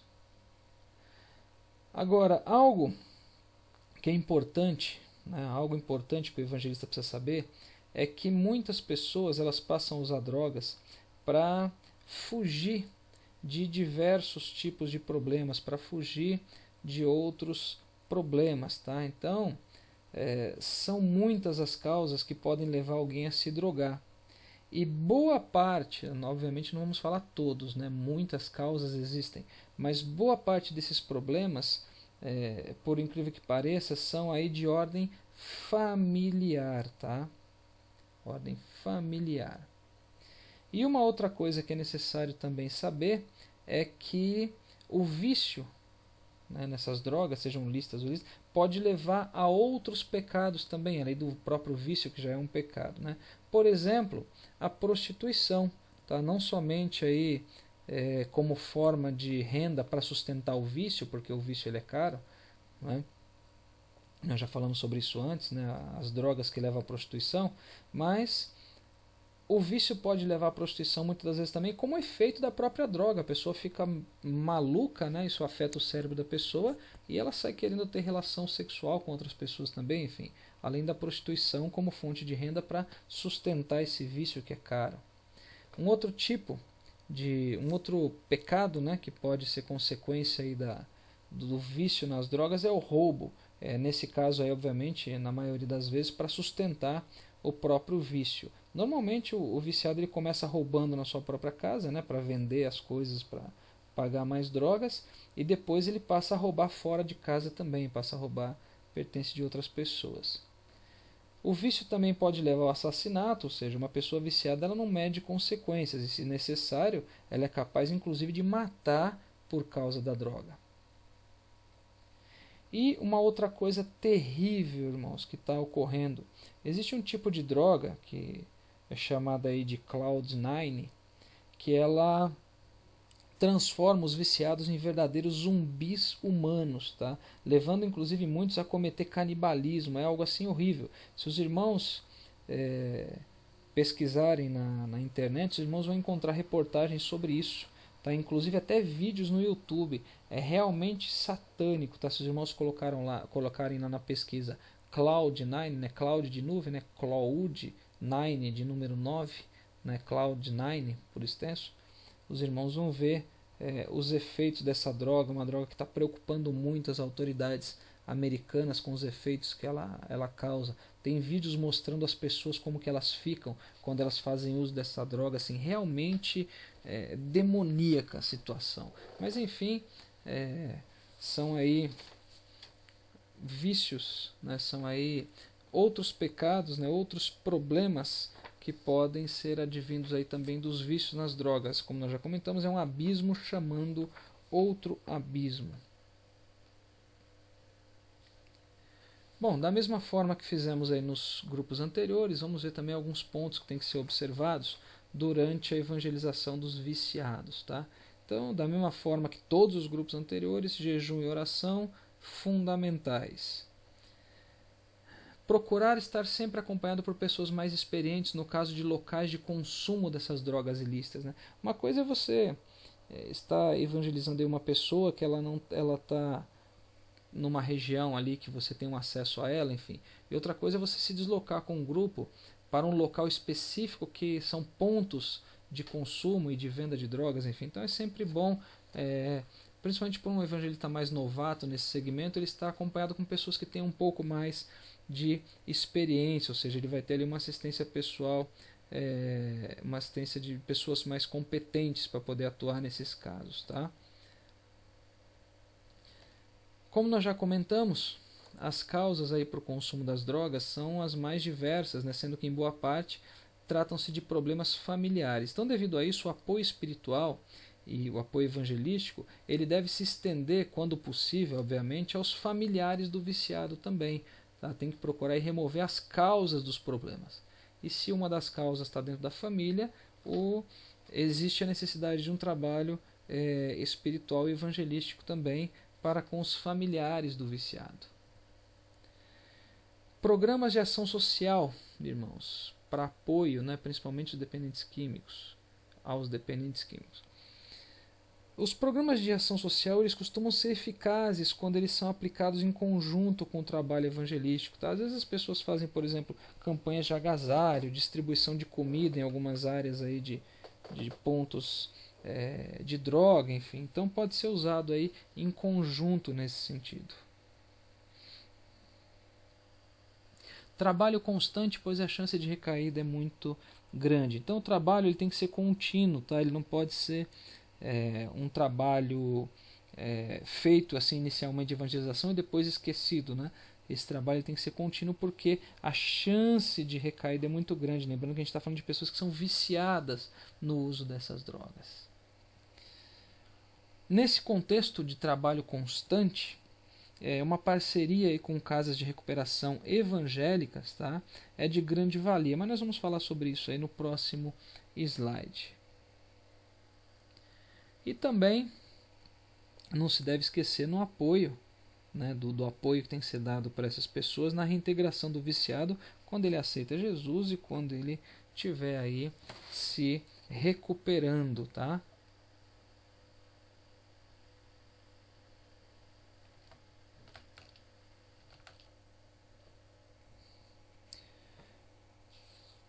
Bom, irmãos, as casas de recuperação, nós comentamos no slide anterior, as casas de recuperação evangélicas aí para para dependentes químicos, elas são extremamente importantes no que se refere à recuperação dos viciados. Tá? Elas proporcionam, aí, dentre outras coisas, primeiramente o afastamento total das drogas, né? Uma vez que nesses centros não são permitidas drogas, enfim.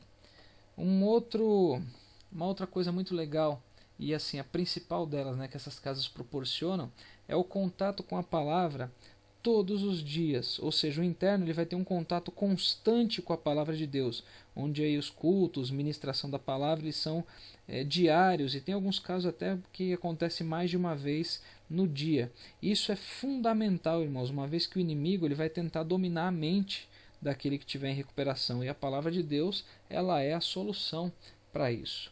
E além disso, essas casas de recuperação evangélicas, elas costumam também, muitas delas costumam contar com uma série de projetos socioeducativos, né, como cursos profissionalizantes, trabalhos diversos, enfim, para ressocialização aí dos que estão se recuperando, tá? Então, com isso, existem muitas, né, dessas casas de recuperação evangélicas, onde nelas a gente pode contar com o apoio aí nas quatro, vamos dizer assim, esferas necessárias para se tratar um viciado em drogas. Tá? Então existem trabalhos específicos de apoio espiritual, né, que é o principal deles, baseado na palavra, apoio psicológico, apoio médico e também apoio social. Tá? Então o tratamento ele tem sempre que ser efetuado nessas quatro áreas. E nesse caso, a parceria com essas casas de recuperação evangélicas é muito importante. Né? Existem aí várias casas de recuperação, é importante saber, só que nem todas elas são evangélicas. Tá? Então, nesses casos, o tratamento ele não vai ser efetivo. A palavra de Deus ela é fundamental nesse contexto. Eu tive aí a oportunidade, o privilégio de, durante 2 anos e poucos meses, fazer um trabalho de instrução numa casa de recuperação que é mantida por uma igreja evangélica da Assembleia de Deus. Durante 2 anos eu fiz um trabalho de instrução para eles lá, né, de trabalho de ensino da palavra, e assim eu vi muitas maravilhas que Deus fez naquele lugar, pessoas chegarem com a vida completamente destruída pelo inimigo de nossas almas e saírem de lá pregando a palavra, ou seja, uma série de projetos maravilhosos que são desenvolvidos ali, a forma com que eles fazem o trabalho, as atividades que eles têm, a ressocialização dessas pessoas é muito grande. O aproveitamento é 100%?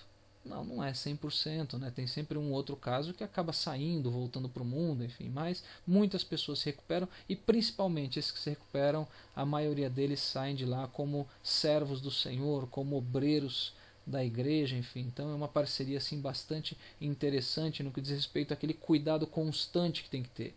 Ou seja, o viciado aceitou a Jesus, tá? E agora, o que se faz? Então, um segundo passo a esse trabalho, sendo que o primeiro é a obra evangelística, seria eventualmente se utilizar aí dos serviços de uma casa de recuperação evangélica para tratar, né, dessas pessoas, enfim. E aí quando eu falo dos serviços em si, eu estou falando até de parcerização mesmo, né? Essas casas que ajudam essas equipes evangelísticas, e ao mesmo tempo essas equipes também ajudam nos trabalhos espirituais dentro da casa de recuperação também. Bom, irmãos, finalmente aí vamos agora à nossa conclusão. Existem muitos males a serem combatidos, e não se pode combatê-los com indiferença e discriminação, mas com o remédio correto. Nós temos esse remédio e precisamos levá-lo a todos os enfermos espirituais. Esse remédio é Jesus Cristo, e não podemos negar este remédio a ninguém. Bom, irmãos, é necessário aí que nós, como discípulos de Jesus, preguemos a palavra para todos esses que estão perdidos, esses que a sociedade despreza, esses cuja vida aos olhos de muitas pessoas não tem mais solução, tá? Esses grupos desafiadores. O preço que Jesus pagou foi muito alto, e todas as almas têm muito valor. Enfim, irmãos, chegamos aí ao final de mais uma videoaula. Que Deus abençoe aos irmãos e eu amo cada um de vocês em Cristo Jesus.